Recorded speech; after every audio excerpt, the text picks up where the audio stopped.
कामचोर देवरानी। एक बार की बात है, सुषमा अपने पूरे परिवार के साथ खुशी खुशी मोहन नगर में रहती थी। उसकी 2 बहुएं थी, पल्लवी और शिवानी। एक दिन दोनों बहुएं रसोई में काम कर रही होती है कि तभी उनकी सास सुषमा उन्हें बुलाती है। अरे बहू, जरा इधर तो आना। शिवानी, जरा जाकर देखना सासू माँ क्या कह रही हैं। दीदी आप ही देख लो ना जाकर, आपको भी तो सुनाई दे रहा है। अरे मैं आटा गूंद रही हूँ ना, तुम चली जाओ। हाँ तो मैं भी तो सब्जी काट रही हूँ ना दीदी। अरे बहू जल्दी आओ। ओफो, ये तो जाएगी नहीं, मैं ही जाकर देखती हूँ कि क्या करना है। पल्लवी सुषमा के कमरे में जाती है। जी मम्मी जी, क्या हुआ? शाम को घर पर कुछ मेहमान आने वाले हैं, तो तुम अच्छा सा खाना बना लेना बहू। ठीक है मम्मी जी, आप बता दीजिए क्या क्या बनाना है और कितने लोग आ रहे हैं।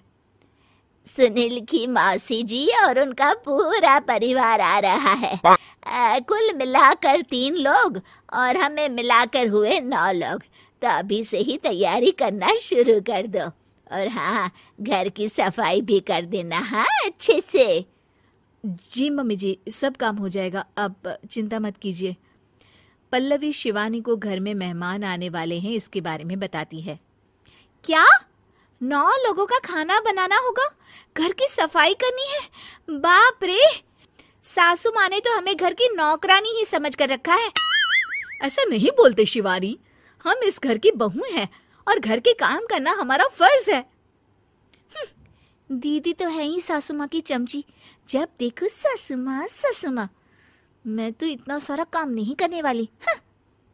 शिवानी कपड़े लेकर गमला साफ कर रही होती है और चक्कर आने का नाटक करने लगती है। मेरा सर चकरा रहा है। तभी वहां पल्लवी और सासू माँ जाते हैं। अरे बहू, क्या हो गया तुम्हें? मम्मी जी, बहुत तेज सर में दर्द हो रहा है। तुम एक काम करो शिवानी, आराम कर लो।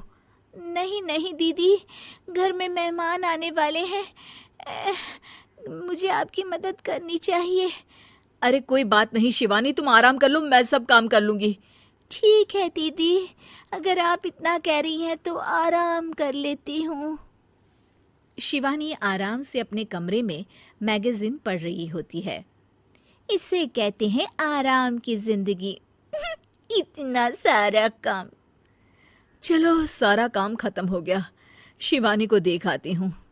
शिवानी अपने कमरे में ईयरफोन में गाने सुनते सुनते सो जाती है और उसके साइड में मैगजीन भी रखी होती है। पल्लवी वहां आ जाती है और वो सब देखती है। ओहो, तो मतलब सब काम चोरी का बहाना था। अभी बताती हूँ इसको। घर का सारा काम मुझे करना पड़ा और ये महारानी यहाँ मैगजीन पढ़ रही है, गाने सुन रही है। पल्लवी रसोई से एक प्लेट और चम्मच लेकर आती है और शिवानी को थाली बजाकर उठाने लगती है। शिवानी अचानक से उठती है। उठ गई महारानी, गाने भी सुन लिए, मैगजीन भी पढ़ ली। तुम तो बहुत बड़ी झूठी निकली शिवानी। तुमने सर दर्द का बहाना बनाया ताकि काम करने से बच सको। हाँ बनाया बहाना, तो क्या करती, इतने सारे काम करती। मुझे कोई शौक नहीं है चापलूसी का। क्या चापलूसी? तुम्हें लगता है कि मैं सारे काम चापलूसी के लिए कर रही हूँ? और नहीं तो क्या। तभी वहां सासू माँ आ जाती हैं। अरे बहू, वो लोग बस आने ही वाले हैं, तुम तैयारियां कर लो। जी सासू माँ, तुझे तो मैं बाद में देखती हूँ। सब खाना खाने बैठते हैं और खाना शुरू करते हैं। तभी सुनील की मौसी बोलती है। वाह भाई वाह, खाना तो बहुत ही अच्छा बना है सुषमा जी, एक एक चीज में क्या स्वाद है। ये सुनकर शिवानी मुंह बना लेती है। उसे अपनी जेठानी की इतनी तारीफ रास नहीं आती। आपकी बहुएं तो बहुत ही अच्छा खाना बनाती हैं। हाँ, बनाती तो दोनों ही अच्छा है, पर आज ना ये सारा खाना बड़ी बहू ने बनाया है। छोटी बहू की तबीयत ठीक नहीं थी, सो इसलिए।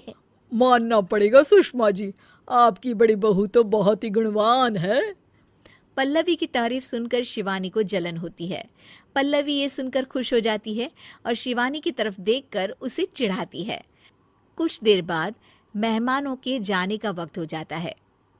मौसी जी सबके लिए उपहार लाई होती है। वो सबको शगुन के पैसे देती हैं और अंत में पल्लवी के पास आती है।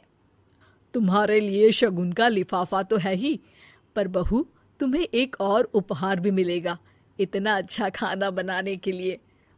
मौसी अपने सोने के कंगन निकालकर पल्लवी को पहना देती है। ये लो, ये मेरे मनपसंद कंगन है, अब से ये तुम्हारे हुए। धन्यवाद मौसी जी।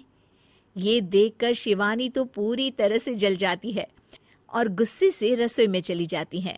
तभी वहां पल्लवी आ जाती है और उसे अपने कंगन दिखाने लगती है। देवरानी जी, अब आपका सर दर्द ठीक तो है ना? मुझे लगता है कि अब सर दर्द शुरू हो गया होगा आपका।